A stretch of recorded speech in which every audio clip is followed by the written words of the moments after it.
अस्सलाम वालेकुम नाज़रीन, प्रोग्राम पब्लिक ओपिनियन के साथ मैं हूं मुज़म्मिल सरवर्दी। मेरे साथ हैं मोहम्मद अली दुरानी साहब। आज के हमारे मौज़ूआत बहुत ख़बर गर्म है कि माल मसरूक़ा की बरामदगी के कोई इम्कानात पैदा हो गए हैं। मोहम्मद अली दुरानी साहब मेरे साथ इस शो में मुसलसल, आज मैं पुराने क्लिप्स देख रहा था, हर तीसरे प्रोग्राम में वो ये बात करते हैं कि हमें किसी को ना जेल भेजने की ज़रूरत है, ना हम किसी को तकलीफ़ देना चाहते हैं, बस माल मसरूक़ा बरामद होना चाहिए। बहुत ख़बरें हैं, दुरानी साहब से जानेंगे कि माल मसरूक़ा की बरामदगी कैसे हो सकती है, क्या होगा। इमरान ख़ान और स्टेटस को की क़ुव्वतें, इमरान ख़ान और उनकी अपनी टीम, इमरान ख़ान और ये निज़ाम, सब माल मसरूक़ा की बरामदगी में पॉइंट ऑफ नो रिटर्न पर नज़र आते हैं। क्या ख़बरें हैं, क्यों उम्मीद दिलाई जा रही है, हकीकत क्या है, ये भी जानेंगे मोहम्मद अली दुरानी साहब से। कुछ बिलावल ने कहा है कि 18वीं तरमीम के बाद इदारे तो मिल गए हैं, वसाइल नहीं मिले। अब हम उन इदारों को कैसे चलाएं? जबू हाली सेहत में, और ये उनका मतलब है अस्पताल मिल गए हैं लेकिन पैसे नहीं मिल रहे। वो भी हम मोहम्मद अली दुरानी साहब से जानेंगे कि वफाक कहता है कि सारे पैसे सूबे ले गए हैं, सूबे कहते हैं हमें कोई पैसे नहीं मिले, पैसे गए कहाँ हैं, वो भी जानने की कोशिश करेंगे। कुछ मकबूजा कश्मीर से भी ऐसी ख़बरें आ रही हैं कि वहाँ की वो क़ुव्वतें जो पहले भारत नवाज़ होती थीं, वो भी अब भारत से नाला हैं। महबूबा मुफ्ती का हालिया बयान आया है, वहाँ इंतखाबात के मौके पर क्या माहौल है, पाकिस्तान को अपने कश्मीर नैरेटिव में क्या तब्दीली करनी चाहिए, वो भी दुरानी साहब से जानेंगे। अस्सलाम वालेकुम दुरानी साहब। वालेकुम अस्सलाम। दुरानी साहब, कुछ एक अजीब सी बहस पाकिस्तान में शुरू हो गई है जब से प्राइम मिनिस्टर ने भी कहा है कि पैसे दे दें, जान चले जाएं, प्ली बारगेन कर लें। कुछ मतलब ताहिरुल कादरी साहब ने भी एक बयान दे दिया कि जी ये जो 6 हफ्ते की बेल है ये पैसों के लिए है। कुछ हमारे दोस्त जो मुख्तलिफ तज्जिया करते हैं उन्होंने रकमें बतानी शुरू कर दी हैं कि 25 अरब डॉलर पर डील है, 2 अरब पे है, 22 अरब पे है। एक माहौल बन रहा है कि जी जैसे कि पैसा आने वाला है। क्योंकि आप तो पहले दिन से ये कहते हैं कि हमें पैसा लेने में इंटरेस्ट होना चाहिए, हमने किसी को जेल में रखे। मैं आपको आप ही के शॉर्ट्स ना सुनवाऊँ उससे पहले कि मेरा मतलब है कि मैं प्रोग्राम करूँ, आप हमें क्या कहते रहे हैं पहले वो बात करें। क्योंकि पहले आपने कहनी शुरू की, आज परवेज़ खट्टक, इमरान खान सब वही बात कहने लगे हैं। ज़रा देखें दुरानी साहब, हमारे ही प्रोग्राम में, मुख्तलिफ प्रोग्रामों में मैंने सिर्फ 3 निकाले हैं, निकाले तो बहुत ज़्यादा जा सकते थे। ज़रा ये 3 शॉर्ट सुनते हैं।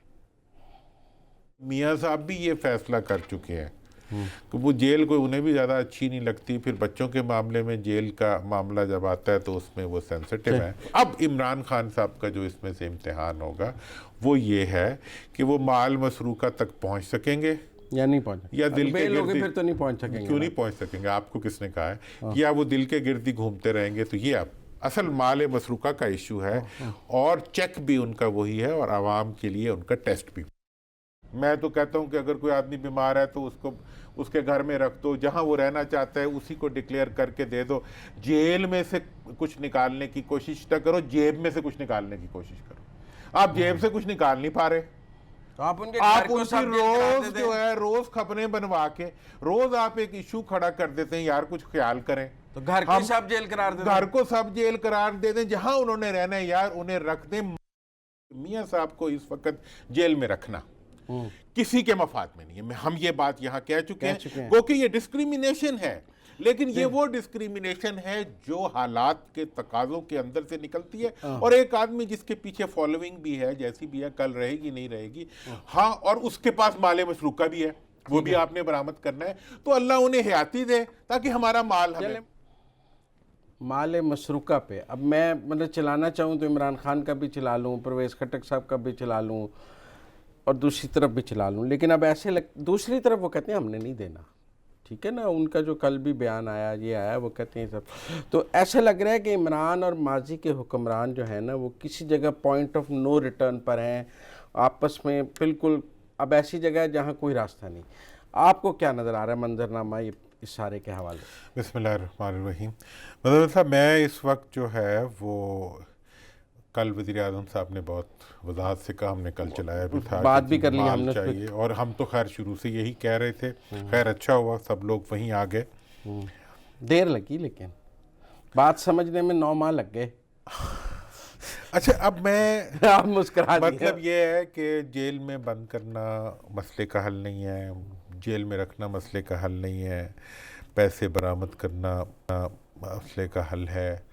दूसरी बात यह है कि ये भी आपने देखना होता है कि अवाम क्या चाहते हैं। अवाम को अगर आप किसी को जेल में बंद करें तो उनकी उससे हमदर्दी हो सकती है, लेकिन अगर वो माल बरामद हो जाए तो वो बहुत खुशी करेंगे, सेलिब्रेट करेंगे। मैं 2011 से माल, plunder, stolen asset recovery, politically exposed person, ये सारी टर्मिनोलॉजीज और इंटरनेशनल कवानीन ये वो मैं सब पाकिस्तान लाया, अदालत में गया, सब कुछ किया। पर आप भी इस निज़ाम से में से कुछ निकाल नहीं सके। मैं अब आपको असल तरफ आ जाऊं कि मैं इस नतीजे पे पहुंचा कि ये पूरा सिस्टम्स जो है, ये पूरा जो प्लंडर करने वाले पॉलिटिकली और प्रोमिनेंटली एक्सपोज पर्सन्स हैं, उनकी सपोर्ट में खड़ा हुआ है। इमरान खान साहब आए तो हमें उम्मीद पैदा हुई, क्योंकि बैनुल-अक़वामी कवानीन ऐसे बन चुके हुए हैं कि जिनके तहत माल मसरूका की बरामदगी जो है वो बाएं हाथ का काम है, दाएं भी नहीं, बाएं हाथ का। और इतने कवानीन और इतनी डेवलपमेंट जो कि मैं भी आपको बता दूंगा, नहीं मैं आपको बताऊंगा कि कहाँ कहाँ क्या क्या कुछ हो चुका है, ठीक है, और पाकिस्तान ने क्या किया है और कहाँ रोका हुआ है। रुकावट जो है वो सिर्फ और सिर्फ हुकूमत खुद है। अच्छा, और मैं तो ये समझता हूँ इमरान खान साहब बेचारे, जो कि आज भी मेरी नज़र में मुकम्मल तौर पर कन्विक्शन रखते हैं कि जी मैंने माल मसरूका की बरामदगी की डिमांड से पीछे नहीं हटना, लेकिन मुझे ऐसे लगता है कि जैसे वो यको तनहा खड़े हुए।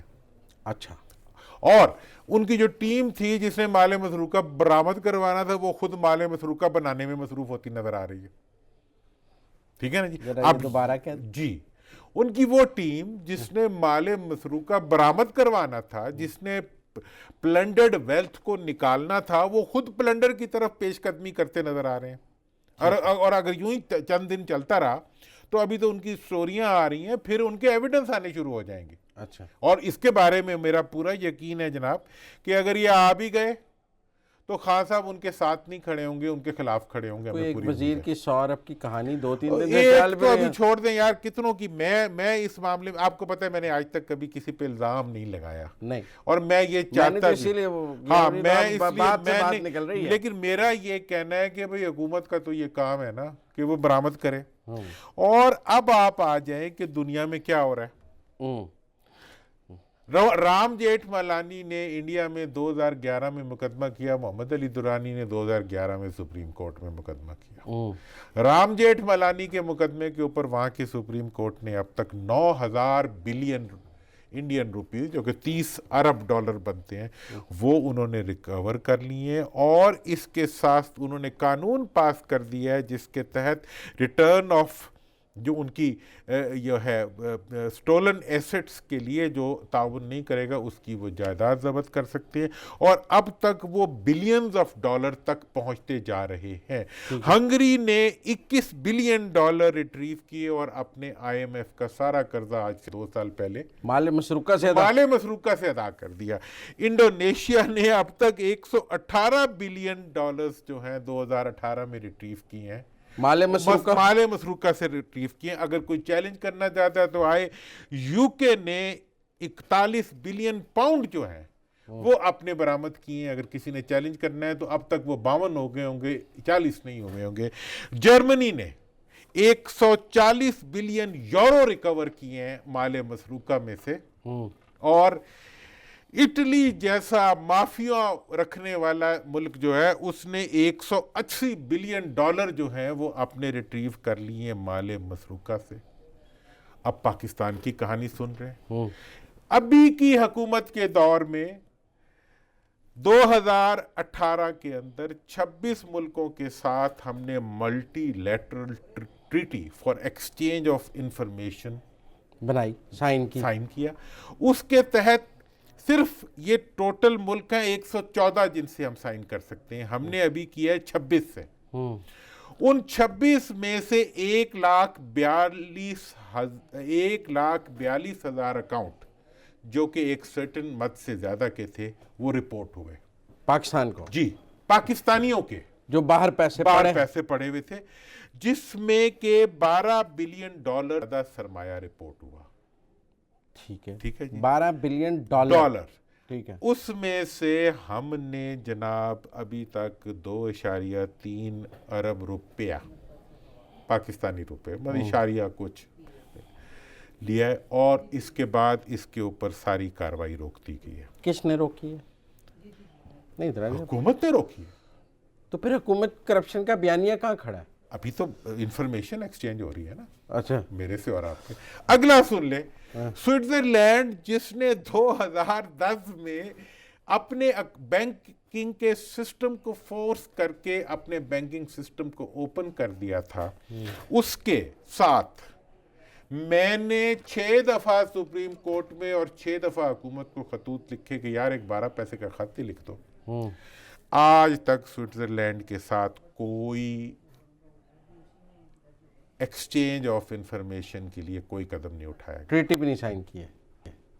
और ये भी मैं आपको बता दूं कि ये 26 मुल्कों के साथ जो नौजवान या जो अफसर और जो कंसर्न बंदा इसको फॉलो कर रहा था, उसको अपनी जगह से रिप्लेस कर दिया गया। अच्छा, ठीक है जी। वो गलत काम कर रहा था। वो गलत काम कर वो गलत काम कर रहा था। देखे ना, वो लोगों के पैसों की इंफॉर्मेशन निकाल रहा था, तो उसको तो सजा मिलनी चाहिए थी।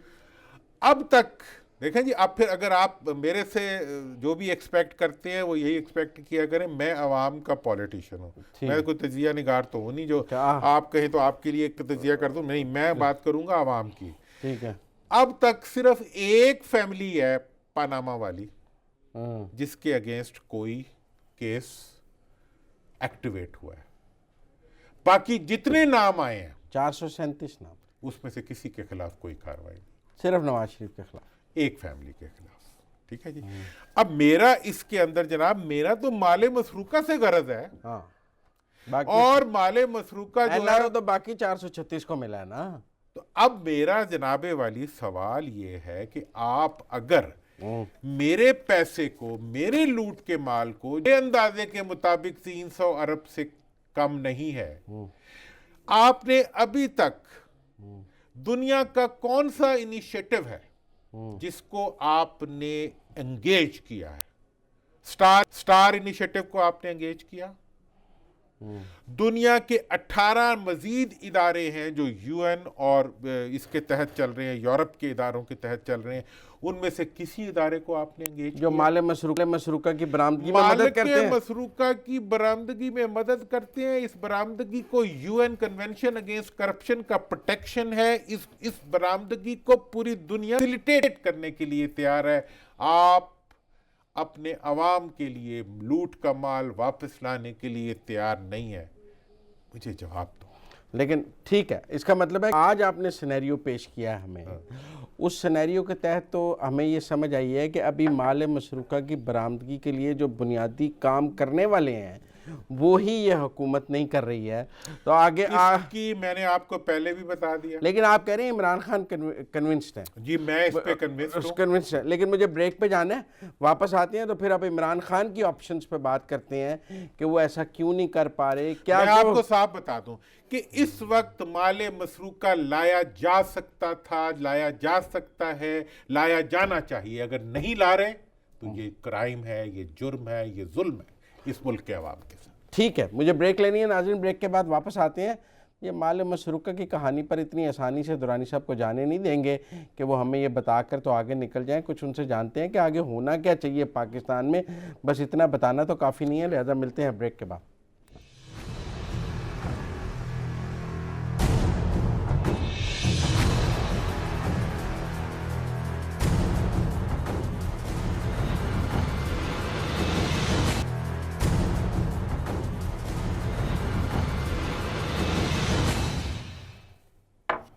ब्रेक के बाद खुश आमदीद नाज़रीन। प्रोग्राम के पहले हिस्से में दुरानी साहब ने हमें उन ममालिक के बारे में बताया है जिन्होंने करप्शन और लूट का पैसा बरामद करके अपनी किस्मत बदली है। वो हमें बता रहे थे कि हंगरी ने अपना सारा कर्जा लूट के पैसे से निकाला है, इंडिया ने $30 बिलियन वहाँ से निकाला है, इटली ने $160 बिलियन निकाला है, यूके ने $42 बिलियन पाउंड निकाले हैं, तो जर्मनी ने इतना निकाला है, इंडोनेशिया ने निकाला है। तरक्की पजीर और तरक्की याफ्ता दोनों किस्म के ममालिक ने लूट के माल की बरामदगी के हवाले से अपने मुल्क में काम किया है, नहीं हुआ तो पाकिस्तान में नहीं हुआ। और ख़ुद दुरानी साहब प्रोग्राम के पहले हिस्से में कह रहे थे कि पाकिस्तान में जो जिन ममालिक के साथ ये ट्रीटी साइन भी की गई है, वहाँ से कोई 1,42,000 अकाउंट्स की तफसीलात आई भी हैं, तो उन पर काम रुक गया है और बहुत जो काम कर रहा था उसको भी हटा दिया गया है। तो मुझे दुरानी साहब आपकी सारी जो गुफ्तगू है उससे ये समझ आई है कि जो पाकिस्तान का निज़ाम, पाकिस्तान के पॉलिटिशियन, पाकिस्तान का सिस्टम, इसकी राह में रुकावट है। अगर मैं ये मान लूँ कि इमरान खान बहुत संजीदा है इस काम में और वो लाना चाहते हैं वापस, तो फिर निज़ाम और उस जो सिस्टम है और अपोजिशन है वो इकट्ठी है और इमरान अकेला है। देखें जी, इसमें मैं थोड़ा सा इसको डिफाइन करूं कि इमरान और अवाम एक तरफ है, अच्छा, और निज़ाम और लुटेरे दूसरी तरफ है। ठीक है, ग्रुपिंग वाज़ेह है। ग्रुपिंग वाज़ेह। स्टेटस को एक तरफ है, तब्दीली एक तरफ। स्टेटस को एक तरफ है, तब्दीली दूसरी तरफ। तब्दीली दूसरी तरफ। फिर ऐसा हुआ। अब ये है कि स्टेटस को ने तब्दीली की भी हैंड ब्रेक खींच दी है। ठीक है, ना वो आगे जा पा रही है तब्दीली और ना पीछे आ पा रही है। हाँ, वो हैंड ब्रेक जो घड़ी होगी, गाड़ी ब्रेक खींच दी। अच्छा जी, अब उसके बाद ये है कि अब तब्दीली बेचारी जो है, हाँ, वो ना आवाम को कोई दे पा रही है, ना महंगाई को से लड़ पा रही है, और जरा सा वो किसी को हाथ डालने लगते हैं तो बां करके लोग आ जाते हैं कि जी यूं ना करें, इससे तो जी वो इकोनॉमी में मजीद वो हो जाएगा, और कोई पॉजिटिव उठाने नहीं देते। टीम के लोग जो बैठे हुए हैं वो सारे ननकंपूस जो हैं, उन्होंने नई टर्म निकाली आपने। हाँ, अहमद कहना यार, मतलब एमको की एक फौज है जो कि अपनी लीडरशिप को एम्बैरस कर रही है। ठीक है, और उनको डिलीवर करके कुछ नहीं दे रही, फिर भी हंसते रहते हैं और फिर भी दे हैव द गट्स। लेकिन ना, अगर करप्शन के महाज पर ही डिलीवरी हो तो लोग इस महंगाई और इस इकोनॉमिक बहरान को इसलिए मान लेंगे कि चलो वहाँ तो काम हो रहा है। अगर दोनों तरफ नहीं होगा तो फिर तो बहुत मसाइल पैदा हो जाएंगे। देखिए, मैं इसमें ये समझ रहा था और मेरी ये पूरी तवक्को थी, और मैं आपको पता है मेरा तो एक ही शौक था जिसकी वजह से मैं किसी पार्टी में भी नहीं फिट हो सकता। मैं कहता हूँ भी पॉलिटिकली एक्सपोज पर्सन को ये राइट नहीं है कि वो मुल्क के असासों को लूटे, और अब पूरी दुनिया इसकी इजाजत नहीं देती। इसीलिए 5 साल वजीर रहने के बाद आपके ऊपर कोई रेफरेंस नहीं है ना। चलो अल्लाह माफ करे, वो तो छोटे से घर में आप रहते हैं, लेकिन गुर्बत में रह रहे हैं, सब कहते हैं कैसा वजीर रहा है, कुछ भी नहीं है इसके बाद। गुर्बत में तो इज्जत है ना, वो उस पे तो मुझे कोई, और गुर्बत किसी पे एहसान नहीं है, वो अपना ऑप्शन है जो लिया हुआ है, अल्लाह ताला उसको अब कबूल करे। मेरी इसमें जनाब वाली बात यह है कि इस वक्त के जो स्टेटस को और इमरान खान के दरमियान जो जंग शुरू हुई है, कल इमरान खान ने पहला दिन था जिसमें उसने अपना जहन दे दिया। ठीक है, उसने कहा जी मैं लड़ूंगा। उसने स्टेटस को और निजाम से लड़ने का ऐलान कर दिया करप्शन पर। आप कल के ऐलान को ये समझ रहे हैं? मैं ये समझ रहा हूँ। ठीक है, फौज किधर है? अच्छा, जहाँ तक फौज का ताल्लुक है, इस वक्त की जो इंडिकेशंस है उसमें तो ये है कि फौज जो है अपनी हदूद के अंदर, अब देखो जी, फौज पार्लियामेंट में सीटें तो नहीं है ना फौज की। ठीक है जी, फौज की सेनेट के अंदर तो सीटें नहीं है ना, नहीं है। ठीक है ना जी। अब यह है कि फौज तो इस वक्त खड़ी है इमरान खान साहब की पुश्त पे मुकम्मल। वो भी आपने एक दिन पहले हमें बता दिया कि ये सब क्या सराही हैं, सब अच्छा, वो जो है वो हाइब्रिड वॉर है। Hybrid war. अब मसला ये है कि खान साहब के पीछे फौज खड़ी हो गई, ठीक है ना जी, और खान साहब जो है वो कौन सी थर्ड जो नस्ल होती है उसकी फौज के लीडर बन गए हैं।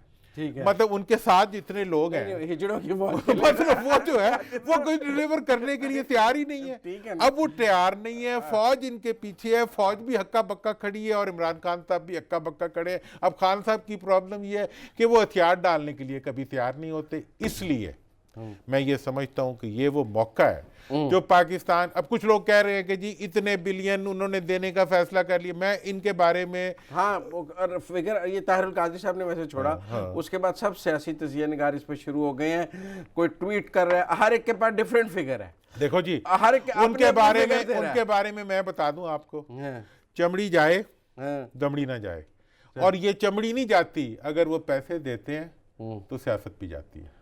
ठीक है। इसलिए उनका माल जो बाहर पड़ा हुआ है वो आपको बरामद करना पड़ेगा। उसके बरामद के लिए पूरी दुनिया आपके साथ ताउन करने के लिए तैयार है। अगर नहीं ताउन करने के लिए तैयार तो आपके अपने लोग नहीं तैयार, आपके अपने इदारे नहीं तैयार, आपके अपनी जो टीम है वो इस पे तैयार नहीं है। सारे चोरों की नानी एक होती है, ठीक है।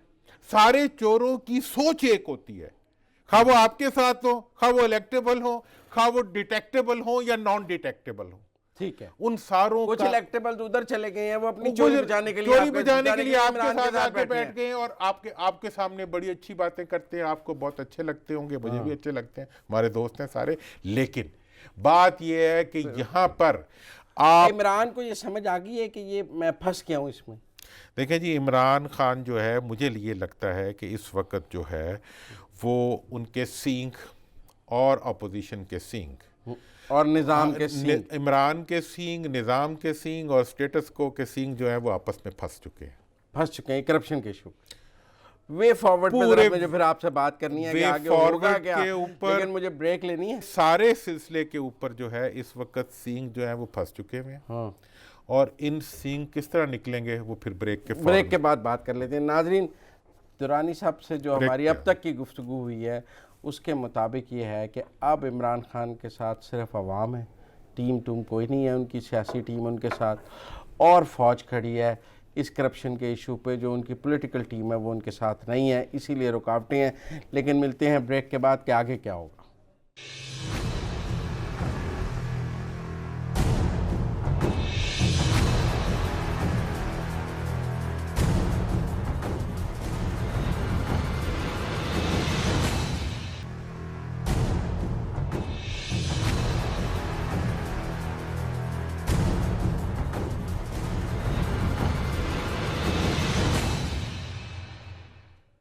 ब्रेक के बाद खुश आमदीद नाज़रीन। दुरानी साहब, जल्दी जल्दी और भी टॉपिक्स हैं, वे फॉरवर्ड क्या अब इमरान खान कर क्या सकते हैं, फंस गए हैं वो बंद के लिए? देखिए, मौजूदा निज़ाम के बीच में से रास्ता नहीं है। आगे जाना है तो रास्ता बनाना पड़ेगा। ठीक। खान साहब को अब वो सड़क बनानी पड़ेगी जिससे वो अपने एजेंडे को आगे बढ़ा सकते हो।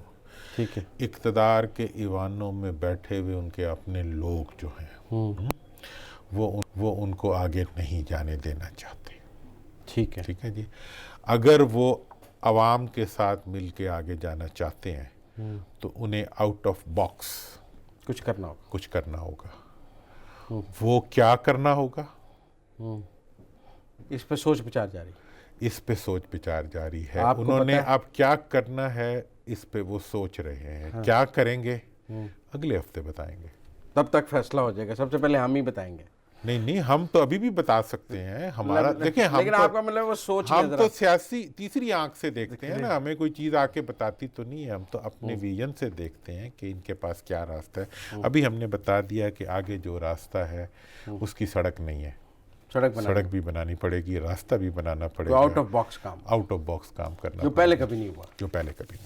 चलें, बिलावल साहब का एक शॉट है मेरे पास, क्योंकि आजकल 18वीं तरमीम का बड़ा तनाज़, फिर आपसे बात करना चाहता हूँ। ज़रा चलाएं जी, बिलावल साहब ने क्या कहा।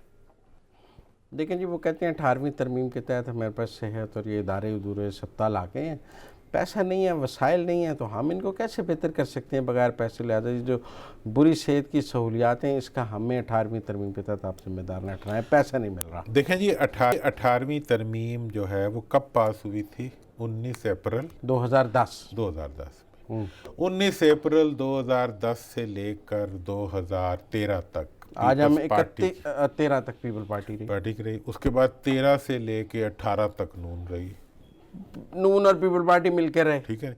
अब टोटल आप यूं समझें कि तकरीबन 9 साल की हुकूमत जो है इसके बाद गुजरी। उसके अंदर जो है अगर 9 साल तक वसाइल नहीं मिले तो आज आपको वसाइल याद आए। अच्छा, 18वीं तरमीम के वसाइल। हाँ, अभी पिछली गवर्नमेंट में तो कोई तनाज़ा नहीं था। अभी तनाज़ा सेहत की उस वक्त भी फैसिलिटीज नहीं थी, कोई तनाज़ा नहीं था। तनाज़ा 18वीं तरमीम का नहीं है। हाँ। तनाज़ा ये है कि अगर लूट मार रुक जाएगी तो 18वीं तरमीम याद आएगी। अगर फेक अकाउंट पकड़े जाएंगे तो 18वीं तरमीम याद आएगी। अगर जो है JIT बनेगी तो पाकिस्तान में दहशतगर्द तंजीमें होंगी, अगर हमें नैब बुलाएगी तो पाकिस्तान जो है उसके अंदर जमहूरियत खतरे में आ जाएगी। मतलब ये है कि आपकी जमहूरियत और आपकी सियासत और आपकी 18वीं तरमीम जो है वो सिर्फ और सिर्फ आपके प्लंडर, आपके लूट मार के तहफ़्फ़ुज़ के लिए आपकी जेब में पड़े हुए वो बदनुमा कार्ड है। जिस वक्त आपको ये महसूस होता है कि जी आपके आइंदा के चोरी के रास्ते बंद, क्योंकि अब 10 साल बाद ये सवाल उठना शुरू हो गया है कि सिंध में 10 साल से आपकी हुकूमत है, ठीक है ना, अब 11वां-12वां साल है, तीसरी टर्म है।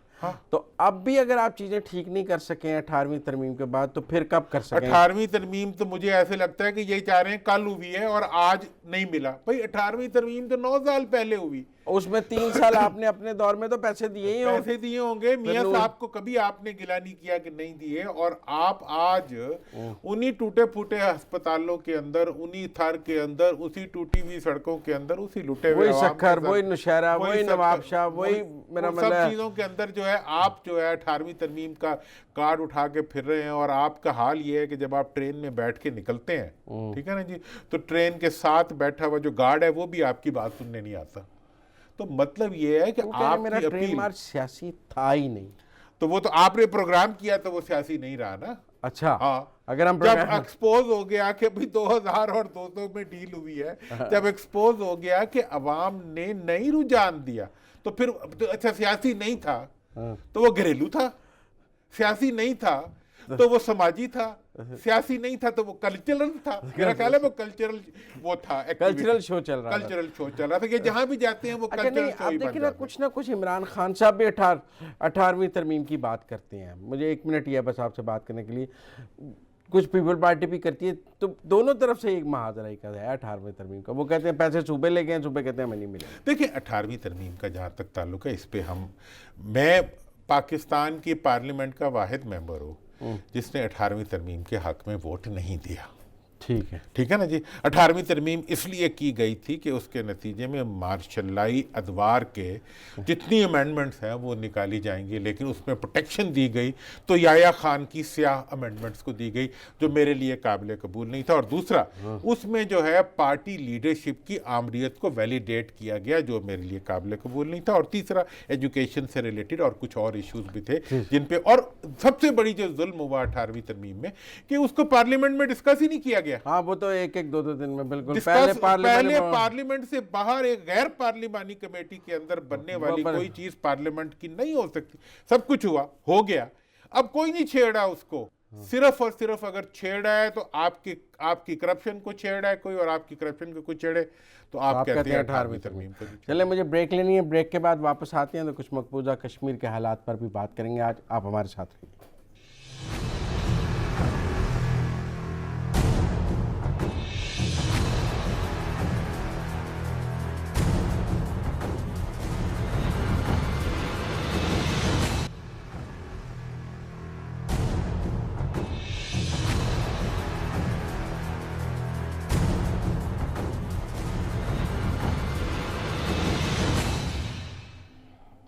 ब्रेक के बाद खुशामदीद नाजरीन। दुरानी साहब, मैं आपको ना महबूबा मुफ्ती साहबा का एक शॉट सुनाना चाहता हूँ। मकबूजा कश्मीर पे दरअसल हमारी तवज्जो कम रहती है और वहाँ बहुत एक्टिव इस वक्त हो रहा है, जुल्म भी बहुत हो रहा है और एक्टिविटीज़ भी बहुत हो रही है। ज़रा देखें मुझे महबूबा मुफ्ती साहबा ने क्या कहा आज। वो बात वही कर रही हैं हक़ खुद इरादियत वाली कि हमें दोबारा सोचना पड़ेगा। इसका मतलब है कि वो नए सिरे से अब हक़ खुद इरादियत और UN की रेजोल्यूशंस पर जा रहे हैं। ये वो लोग थे जो बहुत इंडियन कॉन्स्टिट्यूशन के तहत प्रो इंडिया लोग थे, ये भी आज UN की रेजोल्यूशंस और हक़ खुद इरादियत पर आ गए हैं। इस चेंज को आप कैसे देखते हैं? रवि साहब, मैं, आपको पता है कि कश्मीर से मेरा एक कल्बी सा ताल्लुक़ है और मैं बहुत सी मेरी से वाबस्तगी है। और आपको पता है कि पाकिस्तान में पिछले 1.5 साल से मैं मुसलसल इस चीज़ पे इसरार कर रहा हूँ कि कश्मीर की जद्दोजहद मुज़ाहमत से आगे बढ़ते हुए एक सियासी जद्दोजहद बन चुकी है। इस वक्त पाकिस्तान को एक नए नैरेटिव की ज़रूरत है जो कि कश्मीर के इशू के ऊपर आना चाहिए। हमें लगा बंधा फॉरेन ऑफिस के पुराने सेक्रेटरीज़ की जो बनी हुई कैसेट्स हैं और यूएन कन्वेंशन के मुताबिक इसको हल होना चाहिए, और ये भी नहीं बताना कि यूएन कन्वेंशन कहता क्या है और यूएन कन्वेंशन की 3 शिकें कौन कौन सी हैं और वो क्या क्या मुतालबे करती हैं इंडिया से, ये भी बताने पे हम तैयार नहीं है कि पिछले 30 साल से कश्मीर के अंदर जो है वो मार्शल लॉ लगा हुआ है। ये भी बताने के लिए तैयार नहीं है कि हर 3 कश्मीरियों के ऊपर एक भारतीय फौजी खड़ा हुआ है। ऐसी सूरत हाल में वहाँ होने वाला कोई इलेक्शन जो है वो फेयर एंड फ्री नहीं है। पाकिस्तान में ये भी आज किसी ने डिस्कस नहीं किया कि पूरे भारत में इलेक्शन हो रहे हैं तो कश्मीर की जो प्रोविंशियल असेंबली है उसका इलेक्शन वहाँ रोक दिया गया है। कश्मीरी अपनी जानों का नजराना देकर पाकिस्तान के झंडों को बुलंद करके उन्होंने भारत को शिकस्त दे दी है। और कल जो इंडियन जर्नल ने आईएसपीआर के बारे में कहा, मैं इसके बारे में कल भी हमने उनको खराज तहसीन पेश किया था, आज भी हम खराज तहसीन पेश करेंगे कि आपके एक इदारे ने भारतीय नैरेटिव को जो है कश्मीर से लेकर पूरी दुनिया के अंदर पसपा कर दिया। अगर मौका आया तो आपकी एयरफोर्स ने कश्मीर के अंदर भारतीय गलबे के पड़खचे उड़ा दिए और उनको जिल्लत और रुसवाई के अंधेरों की तरफ धकेल दिया। अगर किसी के सर पे जूं नहीं रेंगती, अल्लाह करे जूं ही पड़ जाए इनके सरों में कि ये खुजलते तो कम से कम रहे कि कश्मीर के ऊपर कोई आपका सियासतदान जो है वो बोलने के लिए तैयार नहीं है। इन्हें जो है वो अपना हाउस ऑर्डर में नजर नहीं आता, इन्हें अपने यहाँ दहशतगर्दी नजर आती है, इन्हें इंडिया की दहशतगर्दी नजर नहीं आती। कोई बिलावल कश्मीर पे नहीं बात कर रहे, कोई बिलावल भी नहीं बोल रहा, कोई अपना शहबाज भी नहीं बोल रहा, कोई इवन जो कश्मीर कमेटी के चेयरमैन बने वो भी नहीं बोल रहे। फखर इमाम साहब भी इतने दिन हो गए, उन्होंने भी किसी किस्म की कोई हरकत नहीं की। मतलब ये है कि महबूबा मुफ्ती जो है वो बात कर रही है, जो कि एक अरसे तक जो है इंडिया की सियासत का हिस्सा रही है, वो आज खड़ी होकर एक औरत होने के कोलिशन पार्टनर रही है, एक औरत होने के बावजूद जो है वो खड़े होकर इंडियन हेजेमनी को चैलेंज कर रही है और जो वो अमेंडमेंट करना चाह रहे हैं उसकी हैसियत को उसको चैलेंज कर रही है। नहीं बोल रहा तो कोई पाकिस्तानी नहीं बोल रहा जिसका हिस्सा बनने के लिए हजारों कश्मीरियों ने अब तक जानों के नजराने दिए हैं। तो मेरा इस मामले के ऊपर जनाब बड़ा ही क्लियर सा इशू है और बहुत ही क्लियर बात है कि इस वक्त हमें कश्मीर के अंदर एक फौरी तौर पे एक सियासी जद्दोजहद का आगाज़ करना चाहिए और उस आगाज़ के लिए हमें पूरी दुनिया के अंदर लॉबी करना चाहिए, क्योंकि यूएन कन्वेंशन ये मुतालबा करता है, उसकी 3 शिकें हैं, उनमें से एक शिक ये मुतालबा करती है कि कश्मीर के अंदर कश्मीर की अपनी पार्टियों पर मुश्तमिल एक हुकूमत होनी चाहिए। और मैं ये भी चाहता हूँ कि हम मकबूजा कश्मीर और आज़ाद कश्मीर की मुश्तरका हुकूमत बनाने की बात करें, नए नए इनोवेटिव आइडियाज़ के साथ आगे आए। कश्मीरियों को इस वक्त हमारी पुश्तीबानी की ज़रूरत है, अब उन्हें किसी हमारी शिद्दत पसंदी और दहशतगर्दी की ज़रूरत नहीं है, सियासी सपोर्ट की ज़रूरत है। दुरानी साहब, नाज़रीन आपने आज का प्रोग्राम देखा, अपने फीडबैक से हमें ज़रूर आगाह कीजिएगा। कल से हमारा प्रोग्राम रात 10 बजे हुआ करेगा, पीर से जुमेरात। मैं और दुरानी साहब आपके साथ रात 10 बजे हुआ करेंगे, तो हमारा वक्त बदल गया है। पीर से जुमेरात अब हम रात 10 बजे आपके साथ होंगे। आज तक के लिए इतना ही। अपने मेज़बान मुज़म्मिल सरवर्दी को इजाज़त दीजिए। अल्लाह हाफ़िज़।